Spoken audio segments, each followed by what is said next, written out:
we went to the promoter, and it's like the support band were playing, and we're like, this guy in the audience, and he's so incredibly drunk. So he's got a bottle of vodka that he keeps hitting on, and he's got a big knife in his right hand that he keeps waving at the support band, like in their faces. Right. And screaming something in his native language, which we assume were not positive, giving with the knife threatening. So, and they're like, it is no problem, guy comes often, always knife, crazy guy, So like, it would be nice if he didn't stab anyone today. Right. So then they go in and they're like, oh, okay, these fucking, Scandinavians, so posh with their, stabophobia or whatever.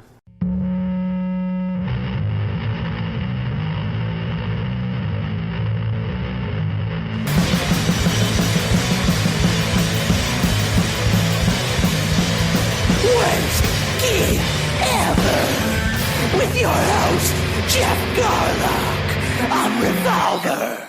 Oh! In the words of Ray of today, we are back.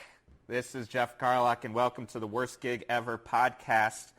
You might be a new listener, you might be an old listener. If you listened to this before, this is a podcast that I did a while ago with my buddy Mike Pace. We did about 100 episodes. We did a 7-episode web series on official comedy, and then it went into hibernation. But now we are relaunching it through Revolver. There's going to be some changes, a little bit. If you listened to it before, it's going to be basically what you loved. But it's just me, no Mike Pace. He might show up every now and then. But today we have, this episode is great. Ivar from Enslaved and Bardspec did an amazing job talking to me. He had some amazingly worst gigs, because that's what we're doing here. We're talking to metal musicians about the worst gigs, about shows that are terrible, about living life as a musician, how much it sucks.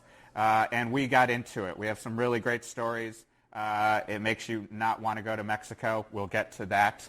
But I want you to keep on listening, because these stories are going to blow your mind. And keep listening to new episodes. They're going to be coming out every couple weeks, hopefully, here. So let's check that out on Revolver. This is Worst Gig Ever. My name is Geoff Garlock. Let's listen to some talks. The one that sprung to mind today was one we did at the Dynamo Festival in '98. Big one. It was one of the last editions they had there. And that year they had like sort of a Norse theme going on. There's all the bands that were going those days. There's like us, Emperor, Immortal, and it was a huge stage we're playing on. Mm-hmm. But local production weren't exactly living up to any standards. And we had a bit of a party the night before. You raged a little bit. Yeah, quite a lot actually. Okay, you raged a lot of it. And we had to get up pretty early and everything, so we were pretty much fucked up by way before getting down there. And things took a long time getting ready. We were one of the first bands to play, so the stuff on stage weren't really set up. So we were starting with this song. First, we're just amazed to see how many people is out there. We got sound and everything, and we're talking to the monitor guy. No, actually, we didn't talk to the monitor guy. We talked to some other stage guy and gave him instructions on what we needed in the monitors. And he said, no problem. If it sounds a little bit weird to begin with, we're going to tune it in. No problem. No problem is always a wary sentence. You know there's going to be a problem eventually. We were too preoccupied by basically, our physical deaths going on at the same time with the alcohol leaving the body. So... You just hope you'll sweat it out. Yeah, that's the plan. There's a big roar when we were coming on stage, and actually this happened. The roar was so big, we hadn't played such a big festival before. And me and the other guitarists, we both did the extremely undignified thing of turning around, looking behind us. If there's someone else coming on stage, we're like, what the? And then, it's us. Excellent. Right. You sold yourselves out. Yeah. Of being professionals. Exactly. Yes. So we run to the front of the stage, pose one, foot on the monitor, ready to start this like blast beat song. He starts and the guitars are like roaringly loud and there's no drums. So we're thinking, what happened now? I turn around, drummer's playing. It's really far away. Yeah. So it's too far to go on audio, like visual cues. Right. There's no sound of the drums, and At some clubs... Which is a huge thing. You just get so used to like playing like the venues you usually play. Yeah, it's like even if the monitors suck, you can just be like, all right, I can see him hitting the hi-hat. Exactly. Like we can do this. Or I do like, okay, so we go to emergency plan B, code red, which is then running up to the drum stage. Yeah. And try and take them. But even there, it's too big. It's like way up there. And you can't hear shit. You run over to the monitor guy, and he's like half asleep, stone out of his mind. And he's like leaning on the monitor desk, like trying not to lose his balance. Because he had rage hard the night before too. Yes, and he probably did a mix calculation of how much he could take in one joint. And his T-shirt just said, "Shit happens." Which is always a great answer from a sound guy. We tried to like get a connection with him, and there was nothing he can do. He didn't understand English or any words. So eventually, after 2.5 minutes of this chaos, we just had to stop the song. Yeah. And go in the microphone and says, "Give us 3 minutes, guys." And then get someone from the local crew to tell him in Dutch or whatever, step by step, just enough so we could continue the concert. But by then, when you go back, and the roar didn't happen the second time we tried. So that just went wrong. Yeah, understandable. So yeah, but afterwards it was a lot of repairing with drinking, and I woke up the next morning in a pile of gravel, like 20 meters from the hotel. Okay. I almost made it back to the hotel. Yeah. So we came back, total shit show. My back was fucked up. My jacket was all dirty from the gravel, and it was a pretty horrible weekend. That is a terrible one. Did you have your passport on you? Yes. Okay. That's as long as you've got that, even when the jacket is stolen. Still haven't lost my passport. That is a good one. There's nothing more frustrating. I remember being on tour once, and our singer lost it within the first 2 days. Perfect. And having to find the embassy, sitting there going through all the paperwork, always a fun time. There is the thing, do you feel comfortable at festivals yet, at this point, or is there always still that kind of trepidation going into the unknown? No, I'm very comfortable with festivals, and we've sort of learned to look for signs of danger. Have a look at the monitor guy. Yeah. Please just have him see how well he fares when he's trying to walk back and forth between his mixing desk and wherever he has to go take a cigarette. Yeah. Just to see if he crashes into stuff and like that. And the nobody's fine. And then you have some places that's challenging. You have Hellfest in France, which is an absolutely amazing festival, fantastic production team. But to get there, you have to fly by this tiny airport. And they just have a thing that they always lose the luggage. Right. If you have 15 pieces of luggage, there will always be 13 missing and things like that. Right. Is it just in the middle of some weird region of France? Yeah. Yeah. So the bigger bands, they have they tend to fly in 1 or 2 days before to leave time for them to recover their luggage. Last time we were there, we got it 5 minutes before stage time. They came and delivered it from the airport. That included everything: clothing, cables, all of it. So that's besides that, stuff is pretty much smooth these days. Right. That flying in is always I remember especially when you're doing a little less professional, you're doing on that punk level. I remember at the point you'd always fly into Amsterdam. Yeah. It was Amsterdam doesn't care. I remember being so scared of fucking customs, and you walk through a door and you're like, oh, there isn't customs. It's just kind of open. Yeah. But you almost always are not starting your tour in Amsterdam. Exactly. And if you don't have your guitar show up and you're oh, we're supposed to be driving to another country, it can be a little bit of a nightmare. And so I think the amount of things that could go wrong in those just really stresses me out than those options. Do you ultimately feel more comfortable? Do you ultimately feel more comfortable in the it's probably an obvious question, but in the venues that you usually play? Yeah, that's easier. Yeah. That's a lot easier. And especially when we go on tours, we bring more of the production with us. We have, our own desk and our own monitor setup and all that stuff. Right. So basically our requirements are, electricity. Yep. And it's nice if the roof doesn't fall down during the day. It's always the best. That's super. And if you can also avoid being attacked by people with knife, then it's really, Nobody likes those knife attacks. No, they doesn't. Or actually, in Slovenia, they don't seem to care too much about it. we went to the promoter, and it's like the support band were playing, and we're like, this guy in the audience, and he's so incredibly drunk. So he's got a bottle of vodka that he keeps hitting on, and he's got a big knife in his right hand that he keeps waving at the support band, like in their faces. Right. And screaming something in his native language, which we assume were not positive, giving with a knife threatening. You could read the book by the cover. Exactly. And say, this guy's got a stabbing. So, and they're like, it is no problem, guy comes often, always knife, crazy guy, So like, it would be nice if he didn't stab anyone today. Right. But it's knife guy. And then so then they go in and they're like, oh, okay, these fucking, Scandinavians, so posh with their, stabophobia or whatever our problem is. So they get the guy, they kick him out. Yeah.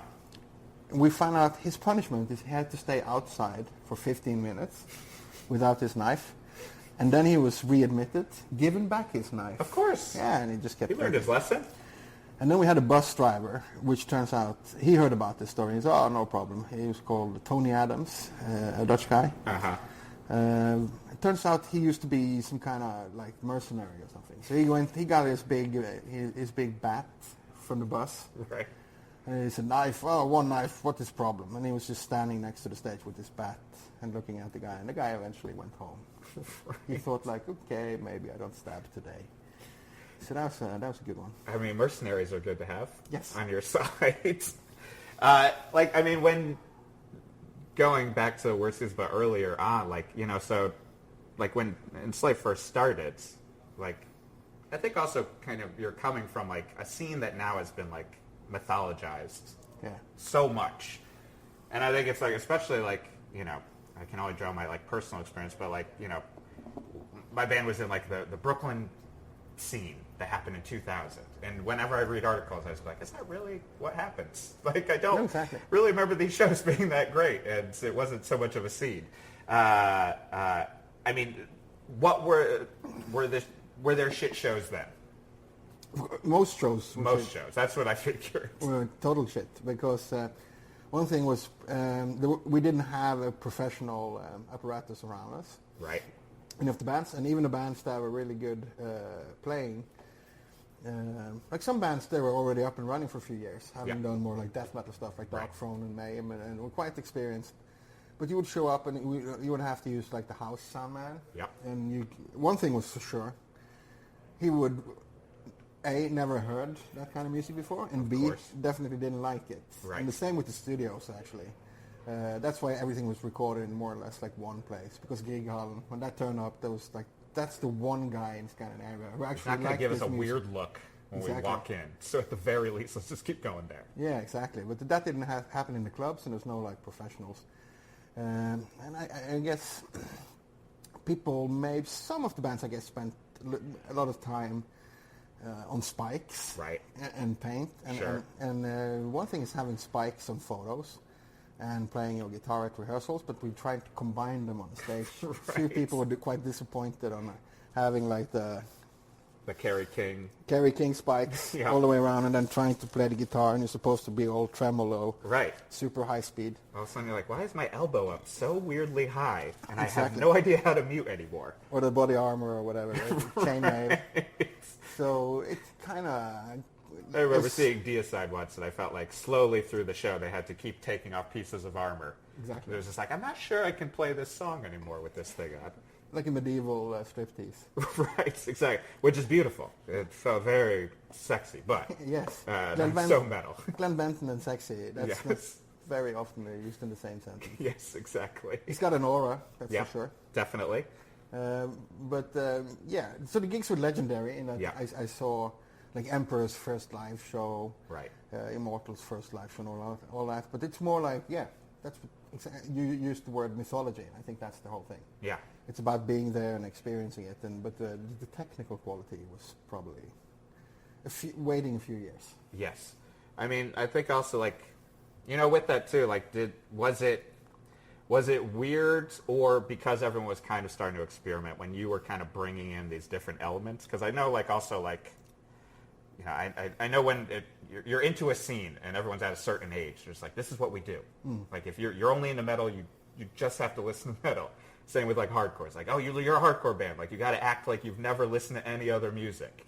Like Exactly. did you feel that kind of bashing of skulls a little bit when you started to bring in progressive elements? Yeah, absolutely. We had I think I remember one incident. Like I'm at some kind of shop in Bergen, where our hometown, and there's this black metal woman that is thought of her as quite annoying for many years, because she would be always the demo things. Like you meet her at a club, and all she would talk about is like how this new band sounds shit compared to their demos, kind of thing. The demo person. There's always the demo person. The like demo that person, person. like in every scene, there's the person who's just like, that demo, because there were 100 of them, Exactly. and nobody else knows it. And you hear it, and you're like, it wasn't that good. Exactly. And she comes up to me in the store. It was actually a shop that sells paint for some reason. And she's like, oh, I heard your new album, and I think it's horrible. I'm never going to listen to you guys again. Cool. And I was trying, for some reason, I have a thing with being polite. Yeah. Just trying to not look as enthusiastic and happy as I felt on the inside. So I tried to look insulted and like, oh, too bad, man.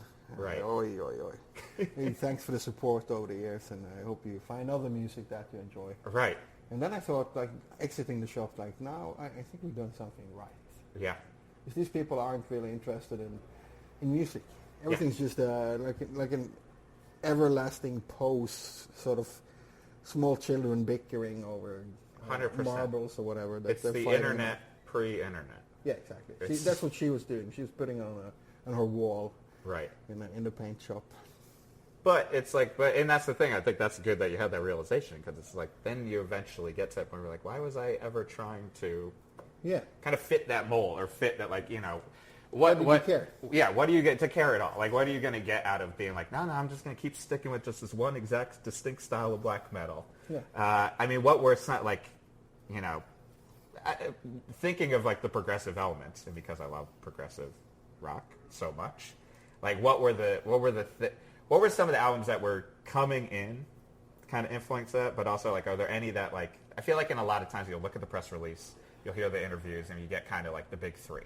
Yeah. Like it's like, oh yeah, we loved Pink Floyd's King Crimson. Rush. Yes, Rush. Like, and you get those, and it's just like, yep, we all love those. If we like prog rock, of course we love them. Like, I love Genesis, but of course they're the biggest band in the universe. Yes. Why wouldn't I like them? But were there other influences that maybe we wouldn't even like have picked up in there that you were thinking of at the times as you kept going? Yeah, good question. There was a lot of more contemporary stuff happening also. It was really big for me. Two bands, especially Swans from New York, and Neurosis from wherever they're from. Those were really had a huge impact. Right. At the same time as this prog bands. Yep. So that's kind of a weird mix, I guess, but it really was. But those are two bands who also kind of do what you do anyways. They find the way to like bring in these influences. Like, like Neurosis has this like, that's part of their myth. I think they had like a list of 13 bands that they used to have in the practice space. It was like, these are the bands. Yeah. It's like Rudimentary Peni, Swans, I think, was in there. Yeah. Like Joy Division. It's like, these are the best bands. We follow them. Exactly. But you hear them, but not really. Like at the end, they become Neurosis. Same with Swans. Whatever their influences became Swans. Yeah. I do feel it's the same way with Enslaved. Like you don't like, there are these influences you could like kind of say, but they get like through the grinder of you writing it. But I think that's why it makes sense that those bands would kind of end up in that. And one a little bit of an lesser known band, but it's been really important for us, is the Norwegian band Motorpsycho. Mm-hmm. They were sort of breaking through at the same time as we started the band around 92. They had an album called Demon Box. Right. And they released a bunch of albums afterwards. And they're the kind of band that people pick up. And they're quite big in Norway because they play so much there. But they have like, they never cared about publicity. So I think they became big in the Netherlands by accident, probably, by someone who bought their album. But they're definitely a big influence on us. So if someone want to check out something a little bit on the side, Right. it's definitely worth checking out. They do this thing where one album will be sort of grungy, Yeah. the next one will be classical rock, and then it will go all the way experimental and prog and very like Almost like how Circle does. yeah. Like where it's just like, you're like, okay, what circle is this going to be Exactly. when they put out new records? That's what they do. Yeah. It's a very fascinating band. I think that also influenced us in that way that we made not only sort of conceptual albums, but they also took the concept into the music and tried various styles. Right. Did any, like, because I've always wondered this, like, did any, like, almost like, you know, modern classical stuff, like, come in, like Terry Riley and, like, Steve Reich and all that, like, mostly with, like, in the you know, I've always heard in the kind of repetitive cycle of riffs in black metal. Yeah. A lot of it in my brain, I would be like, this sounds like, you know, a Terry Riley record to me, but through distortion. There Like, you go. it sounds like in C, like, but we've, like, kind of found a way to find a new version of the same notes almost. That's what was influencing in the beginning, I think, for us and many other bands with the repetition was a lot of the 70s German synthesizer, Yeah. and then later the krautrock, which also had a Yeah. very repetitious thing going on. And I guess we didn't know at the time that these were, again, influenced heavy, like German electronical and ambient music were influenced by Steve Reich and all Yeah. these fantastic... Stockhausen, yeah, and what's his name again? The great New York guy. We just had him in Bergen last year. Philip Glass. Who? Philip Glass. Yes. So we didn't know then, Right. that these Germans were influenced by those guys. So Yeah. we were pretty much influenced by Tangerine Dream, Brian Eno, Klaus Schulze. Klaus Schulze is it's the amazing. best man. in And that's the what world. happened when you came into that shop, Helvete, Yeah. like the black metal headquarter of the universe. Yeah. He had like the newest things within death metal and black metal. That wasn't really interesting because for him, he sold that to his regular customers because when his bands came in, like us and other bands who signed to him eventually, he always had like a new stack of newly arrived stuff Yeah. that was mandatory. Like you felt like you had to buy them. Yeah. And that was stuff like Swedish prog rock, like Enslaved and Anekdoten. Yeah. Klaus Schulze, Tangerine Dream, Software, and Richard Berner, and more like obscure Yeah. electronic music. Highly experimental stuff. Konrad Schnitzel and Yeah. that kind of stuff that he used himself with Mayhem. That's the stuff he wanted you to listen to if you're in the band. Stuff Yeah. interesting. He was Yeah. like The contemporary. commish stuff, like, Yeah. like, you know, like just the amount of, and I think especially like in the past couple of years, I've started to delve further of like you find those offshoots of the offshoots of the offshoots. Exactly. Which has now also led me into just new age and just finding like, I was like, oh, here's this great record on Windham Hill that sounds a lot like Klaus Schulze, or sounds Yeah. like the Michael Honig records, like that Departures from the Northern Wasteland. Right, right. And there's so many like gems of that kind of repetitiveness. I'm like, this is the same thing as metal to me. Like it's Yeah. like it's all playing in the same realm. So that's the new album is the first time I think we could say that there's a direct influence by that modern Right. classic music, and for me that's been Philip Glass, realizing where again these guys got their influence from, and that coinciding with him being sort of an artist in residence at the Bergen Classical Festival Right. last year. Uh-huh. And I went. I saw 2 concerts and a lecture by him, and I totally opened my eyes for his things. And Which I'm is thinking, I do think is the best part of music. Honestly, to me, is like I'm like, you know, I'm almost 39, and there's still like where I'll be like, oh right, Yeah, like this exactly. thing I didn't know about forever. Like I'll be blown away by like this new theory of like how music could be. yes, Like it really, when I saw Terry Riley in C, I was just like, this is one of the best things I've ever seen. Like they had this one lady on piano, and she just played the C note for 40 minutes, an hour. Fantastic. Like, and she looked like she was playing a classical piece. And I was like, your arms must be killing you. Like, it's like watching someone do triplets for like Fantastic. 40 minutes, basically. you gotta check out that Steve Riley. Yeah. Yeah, it's INSEE is like such a mind bender of a record. But yeah, I mean, and that shows up in obviously the Bart spec Yeah. stuff too. Like where I was like, oh yeah, this is all of, you know, you're kind of touching upon all of those commission elements. and all of that kind of, Tangerine Dream related. Oh yeah, Tangerine Dream is... Listen so much to it. I moved my records the other day. Yeah. I think we were talking, I moved, and I was like, how do I have... I was going through them, and I was like, oh, I have 32 Tangerine Dream records. Oh, shit. And that's just on vinyl, because you start getting in any of the soundtracks. I'm like, well, I got to have the Legend soundtrack. I got to have the Flashpoint soundtrack. And that's not even, several versions of the same. It's 32 different albums. Different albums. Wow. They just have so many. Like you start going in, if you get into Tangerine Dream soundtrack worlds, and that's the harp is I'm just like, well, there's going to be a good riff on these ones. Yeah. I mean, just now that I'm stuck in Tangerine Dream for a second, do you have a preferred era of Tangerine Dream? Yeah, I like this Cyclone around there. I don't know, it's at 74 or something. Yeah, that's definitely my thing around there. When it's bordering on a little bit of what's happening later in the 80s, I guess, with the Krautrock and all that stuff. But the Risky Business soundtrack is incredible. Yeah. Love on a Real Train is just like a fantastic song, along with a very erotic scene in a movie. But I didn't see the movie. Yeah, you should watch the movie because then you'll have a whole new take on Love on a Real Train. But yeah, I mean, Stratosphere on, basically when they start getting riffs, I love the atmospheric stuff. The first couple of records, Adam and Alpha Centauri and Phaedra, but Phaedra is a great one too. It is a great, but it's like once they start getting a riff in there, I'm like, oh, okay, this is what I'm kind of looking for. Yeah. I think another thing I was, thinking about worst buys. So I mean, you've been doing. Yeah, this has been way too positive, man. I know. That's why we got to get shitty again. Yes. So you've been doing this. You've been doing this, man, for so long. I think also an element is so you've been. It's you and Grudo have been doing it since you were 13. Yeah, I was 13. He was 17. Yeah. Right. So that's a long time to be in a band with another guy. Yes. Knowing I've been in bands with people for very long times, and we, start to really butt heads a lot.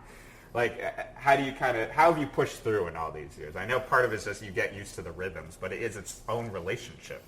Yeah, I think it's just been a strike of luck or something. Mm-hmm. I don't know, some twisted thing that happens, because what's happening with us is basically that the relationship keeps getting better in a sense. That's great. Because I think what happened from the start off is there was this new, fresh friendship thing, but we got to know each other through doing the band. Right.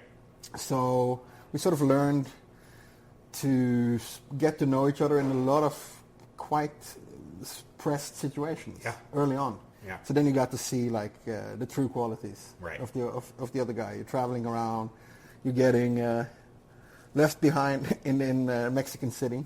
The promoter took off because he saw a chance to steal a profit of $200 or something. So he just fucking left us 14 hours south of the border. Oh, that's fun. Yes, that's fun. Where were you supposed to be going? Were you supposed to be doing more shows with this? One more show. So I would get it if he took all the money at the beginning and left us before the 10 shows. Right. We did 10 or 11 shows. Right. And before the last one, he owed us $200 in buyouts or something like that, and he took off with that. It's so he was a shitty grifter.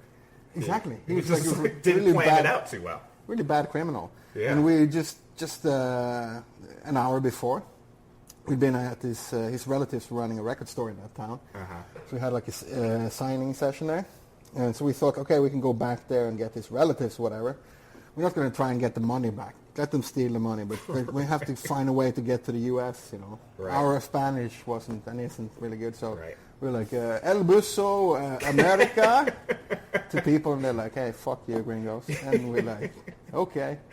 And then we went back to that store. It's the middle of the day. Right. And the whole store was just closed down. Right. There was a whole operation of people taking away and putting down curtains and a fake record The store. biggest scam in the world for $200. Fantastic. So then we had to, I think we had some money and some cards or whatever. And we bought a regular bus ticket. Right. We were sitting on a Mexican bus, all the cliches, the guy with the cowboy boots on the top of the seat behind you. Right. A lady with a chicken in a cage on her lap next to you. And every fucking hour there'll be a police checkpoint. Yeah. They go into the bus looking half interested. They see us at the back and they got Get some eyes on you. We're like, okay, we have $5 left. Should we give you all the $5 or save something for the next You've got your friends the next stop. And so, and of course, acute like stomach problems. Yes, of course. But luck would have it that one of the Americans that helped us going to Mexico, but had to leave because of acute food poisoning. Right. He was flown out of Mexico City like the week before. He figured out something like this would happen. So he was hanging out in El Paso. What a champ. And like looking for, like at the bus station for like 3 desperate Norwegians coming back. And so there he was. That's amazing. Took us to Denny's. We ate for like 2 hours. The best moons over my hammer you ever ate? Exactly. Weirdly enough, there and then it was the best food ever. And I tried later to recreate that thing at Denny's. It never worked again. No. Denny's is a weird place. It's also surprisingly expensive, I feel. Yeah. So you think it's supposed to be a cheap restaurant, and then you're paying like $20 for some eggs and some pancakes. So what you need to do is like go to Mexico for 2 weeks. Yeah. Get food poisoning. Take a normal bus back to the border. Then you go to Denny's. That's how you get the life back in Exactly. Denny's. That's what we're always looking for. I mean, yeah. So I think like it sounds. I mean, part of it I think is like. There's the negatives, but you end up becoming what my dad calls like foxhole friends. Yeah, where it's just like this guy is like, you know, there's a shared language that you don't have with anyone. I mean, I even have like, it's like, you know, bandmates I haven't talked in 10 years. There are certain things I'm just going to always be closer with them than you, my wife. Yes. Because we've been in a shit van for weeks on end and smelling each other's farts the whole time. Exactly. And those farts get stinky. They do. And but I think so. When we moved into sort of a brotherly relationship quite early on. Yeah. So then you have a certain acceptance, I guess. You know, we both have things that make us think that the other guy is a complete moron, but like in the way that you do with your siblings. Yeah. In a sense. So there's still love, even though and just the way I know how worked up I can get with other people and fight with him. It's more like when we reach the point of screaming at each other. Normally, one guy would go like, you know that. There's no way we're going to agree on this. Right. Should we just agree to just move on and not talk about it? Right. Yes, that's easier. Yeah. And then we can focus on like being pissed off at other people. Right. I mean, you become an old married couple too. Yeah. In a lot of ways. Do you ever have like? I can it's remember. like an old married couple that we don't have to be embarrassed or worried about not having sex anymore. Right. Exactly.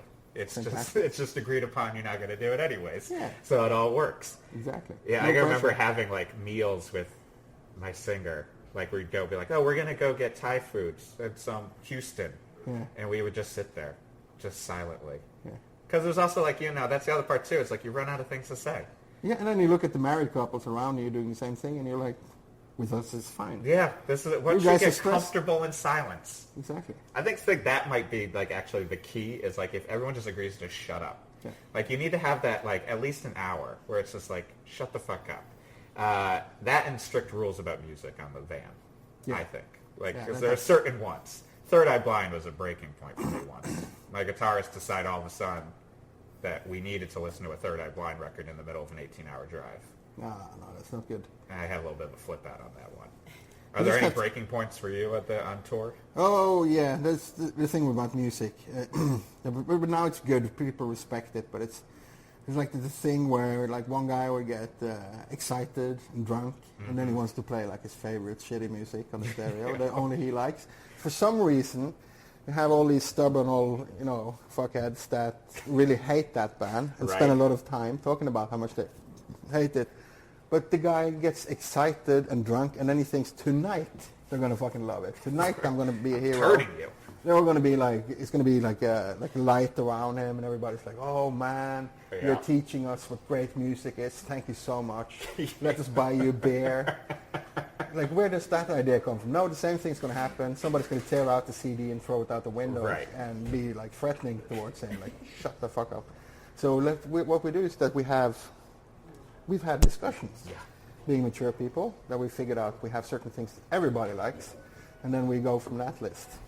And most of the time we respect it. Our singer still keeps thinking, like, tonight's going to be the night. And remember, that's not you can break the rules. Yeah. Yeah. Remember earlier this year, he was quite drunk, and then he started putting up some. He's listening to some like stuff that even in the 70s were considered like boring rock for old people. Right. And he'll pull that up and be like, oh, it's exciting, so authentic. It's like so lame. And I go like, I listen to anything, but can we stop listening to this? Right. And he's like, oh, you don't like it? We're like, no.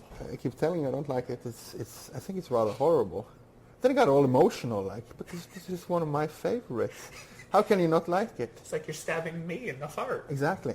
So I'm like, okay, let's just not discuss it anymore, but play something else then, and never talk about this again. And he was like a bit of a hurt dog in a sense. Yeah. That kind of look. Yeah. But Poor then little puppy.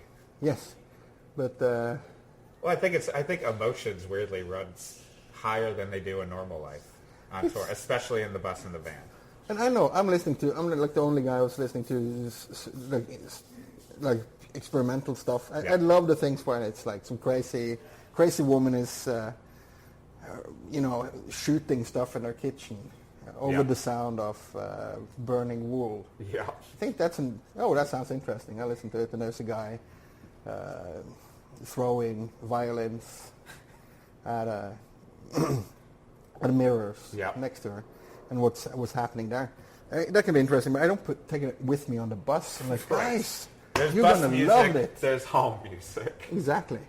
It's pretty easy for me to deduct what I'm the only guy who's gonna like this. Right.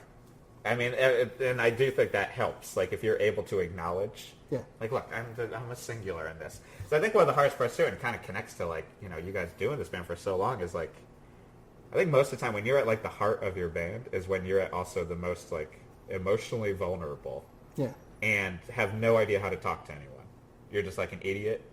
You're young, and I think it's like almost like bands are the worst formula for how to actually be a band is to be the age that you are usually when you're in a band. Yeah, that's one key why I think things go wrong, and the other one is I think it's rigged for a sort of being sort of an open forum, like this democratic thing. Yeah. And that's totally the destruction of most bands. Yeah. It's trying to achieve that. It's you have 5 young, 3, 4, 5 young people, and young guys in most cases, with all these opinions, and they're really bringing their heart to the table. Mm-hmm. And then fighting erupts, and everybody wants to be the boss at the same time, but that doesn't work. Right. The only way a band can work is to distribute sort of. You don't need to have one guy, but you need to have. You handle this. You handle this. Exactly. It needs to be sort of a very bureaucratic sort of build-up, bureau dictatorship or something like that. A benevolent dictatorship. Yeah. Yeah. Because I mean, I think it's just like, it's like everyone. You're at that age where everything feels like a hill you need to die on. Yeah. And then like 2 years later, you're like, really, for that riff? Yes. Or for that T-shirt design? Like you were that upset?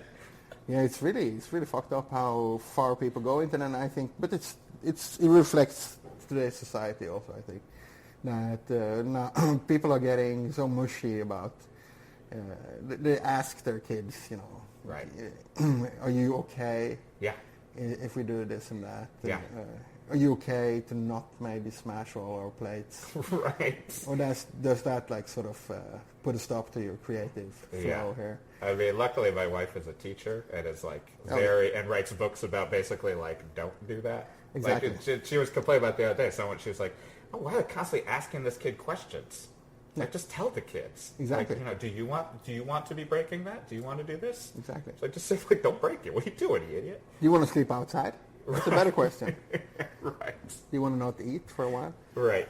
We say kids get stressed from it, and I think that's the situation in bands also. Everybody's like threading around, and you have a bunch of 18-year-old people. They're very different. Okay, so you have one guy in the band that's very active, keeps calling people, makes stuff happen, and then you have like the other guy, or the drummer as he's called, who likes to chill out on the sofa and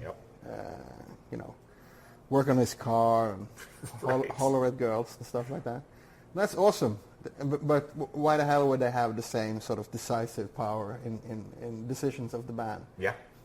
It should be just reflected. Stuff you put in then it gives you more of power over the development of the band. Yeah, agreed. And that makes it better for both parties because, you know, chill out guy on the couch, he can do whatever he wants. Chill out guy doesn't really want to make decisions. Exactly. He thinks he does. Yeah. But one day he'll realize he was totally cool working on his car and drinking a beer and chilling out on the couch.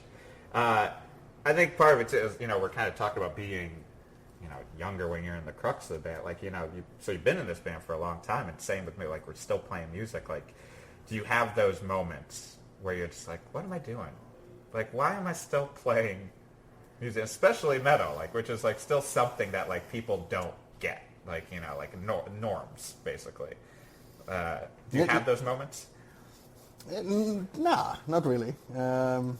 Sometimes I'm considering like maybe the ambitions to the level of it or whatever. Right. Sometimes I just want to be like, if there's a lot of, you know, pressure and deadlines, and then you get pissed off because you think, okay, I should have been working creatively now, and then you're on the phone calling like Eastern European radio station saying this is blah blah blah from blah blah blah. Right. And you know it's not going to matter. Yeah. And your management gets pissed off because you have to do it.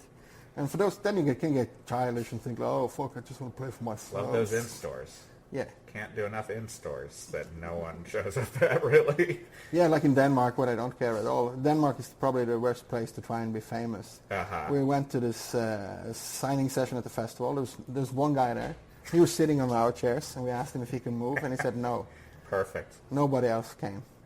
It's just us standing there and thinking, this guy's probably going to try and fight us if we take the chair from him. Which would be hilarious, of course, but we didn't feel like it at the time. It might have been Knife Guy. Knife Guy might have pulled that out on you. Exactly. But that's why Spinal Tap has that moment. Like, Spinal Tap is so valid in this industry. It's stressful. Sometimes watching Spinal Tap, it's like where I'm like, this is the funniest movie ever, and God damn it, come on, man. It's way too true. Yeah. So, but that normally passes in 5 minutes. I remember this is what I want to be doing, and what they're trying to do is sort of make a livelihood out of it, and they're trying to do the job for me and all that stuff. So that's excellent. But most of the other time, it's the other way. I really appreciate the dumbness of it, to be honest. There's just something so light-hearted and fucking retarded about the whole situation of what you're doing. That just the driving force is motivating me, because it's sort of getting philosophical here. I think that's what life is about, in a sense. It's just like laughing your ass off at sort of the uselessness in one sense. Because if you take away all meaning and everything's ridiculous, that means that everything is also meaningful. Yep. Nothing is, then everything is. Right. And so my biggest dream would be to do, like, people don't do that. It's becoming too rare these days. People have too much respect and understanding. Earlier it used to be like, you guys are just making noise. It sounds like you're torturing a cat. I don't want to torture a cat, but I would like to go on tour to the US, spend weeks and weeks getting work visas. Yeah. Getting flight tickets, renting a bus, yeah, and then going out on the road and just making noise, and fooling around stage, and have a cat that was trained when you pull his tail to make like vocal-like sounds, and then just do the thing that everyone said you were doing anyways. Exactly, and then just write some autographs afterwards, go on the bus, and just have this circus roll on.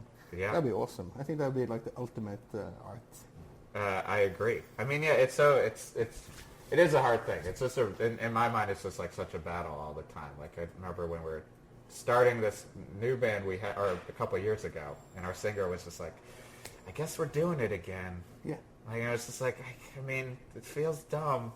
Yeah. Like, I have a job, I have other things to do. And I was always like, yeah, I got a wife at home. Like, but when you consider what is not dumb, can you think of an example? I think it's great. No, that's what I think is the thing. It's like, I think everything's dumb. Yeah. In the world, like, absurdity is the best, because the world is absurd. So then you have doctors and nurses and people who do good things. It's still kind of in the absurd world. Yeah, what they're doing. Yeah, 100%. And they do that. Yeah. Like, I'm not gonna be a good doctor. Like, I don't have a bedside. I don't want to talk to people. Exactly. Like, I don't want it. Like, it's hard to avoid if you're a doctor. Yeah? Yes, and I get fucking woozy from my own blood. Yeah. I kind of want to look at other people's blood. Do you have any other worst gigs you would like to share with us? There's always... I just have to remind myself that I'm thinking way too positive in the sense that some of the stupid stuff just makes it great. Right. So which ones are just worse? Let me think now.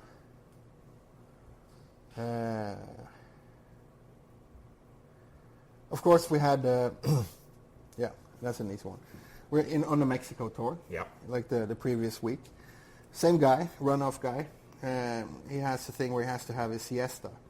And we're already late for a gig on Sunday night in some, I can't remember the town. And there's been so much talk about this gig because the pre-sales were enormous. Right. It was like people, at these Mexican shows, there were a bunch of people who didn't like metal. I'm not sure if they were really interested in music, which is the appeal of some Norwegians. And the posters we had, like, we brought with us like Viking garments and stuff. Right. And they were just coming to see that. Right. You'd see like teenage girls bringing their mother, their kid, and the grandmother to see the show. Some of them showed up at our hotel doors just to look at us. Some would have get us to sign stuff, and some others just wanted to have a look. Yeah. And they were talking Spanish between them while looking at us, pointing up and down. We're just standing there, smoking a joint and thinking, go ahead. But nothing better to do. Yeah. And we're here. Exactly. This is what's going on. If we can make you laugh. Yeah. Fantastic. Godspeed. And just my age and my height, Yeah. that cracked them up so much. Yeah. So there would be one guy coming up at the signing, and then they would translate. He's wondering if they can see your passport. And I'm like, sure. Just make sure that they say, yeah, they're not going to steal it. And then they look at the passport, see the age, and then they point to me, and then you start laughing. How can you be so tall when you're so young? So there was a lot of good vibes. So yeah, we're going to this, and it was supposed to be an enormous amount of people. Right. He's sleeping in his car, and we're like, we're going to miss this show. And correctly, we drive into the town, and we meet all these people walking from the venue. They're just going home again. And he's like, shit happens. I make you a new gig. So we were in the hotel room. We bought a case of Corona. Mm-hmm. We asked if he could get smoke, some weed, so we can smoke in the hotel room.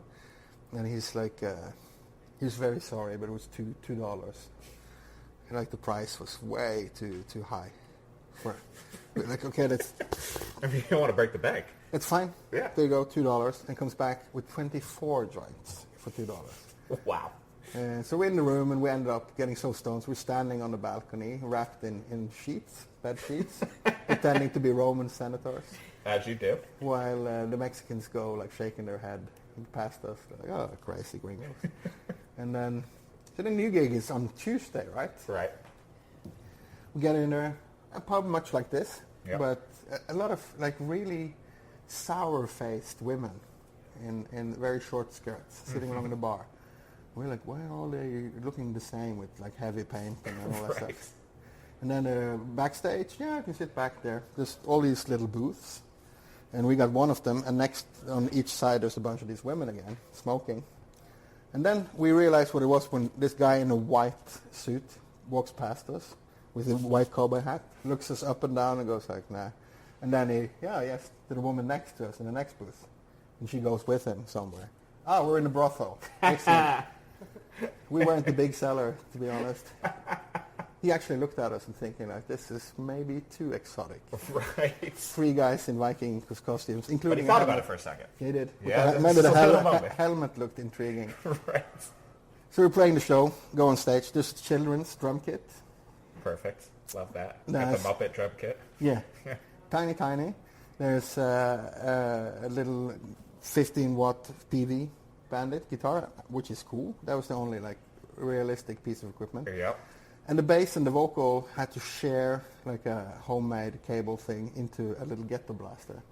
So if he even was in America, when a club has the back line, and I'm just like, what's that bass amp gonna be? Exactly. I got a feeling you got like a 110. So he's playing the bass, and when he like starts to sing, the bass disappears. It's fantastic. And so it's a one or the other, did exactly. Yeah. And to just make things perfect, and with all these like pissed off women thinking we're making noise, sitting there at the bar with their clients. So we do the gig, and just the topping on the cake, icing on the cake, is that His helmet has a nose guard, Uh-huh. and every time that touches the microphone, he gets in touch with the entire electric circuitry in this town. So more screaming than normal. But he was like, at this point, They got a lot of rage this time. he didn't give a fuck, so he kept it on for the entire first song. Right. That's probably the worst gig. Yeah, that one sounds terrible. I mean, that one is great because it's got like kind of everything in it. Yes. It's like bad gig, bad PA, bad brothel. Yes. And you dressing up like Romans. Yes. And having Mexicans gawking at you. I think that's great. I mean, you've got so many great gigs, but I agree with this whole outlook on like looking at the absurdity because it's all absurd. Yes. And it's all bullshit anyway, so let's just enjoy it. The last question that we usually ask in this podcast, it's a simple one. What do you think of the word gig? Gig, it sounds almost, I think the most positive thing is it's part of giggity. Yeah. But besides that, it's not much. It sounds crappy. I prefer concert or Yes. whatever, show maybe. Agreed. Gig sounds dumb. Yeah. Giggity. That's a gig. Yeah. I think that's the best way to sum it up. Gig does sound dumb. Yeah. Awesome. That was so great. And I hope you continue to have some worse gigs. And I'm Oh, I'm sure sure. you will. I'm sure. Yes. Awesome. Thank you, man. Thanks.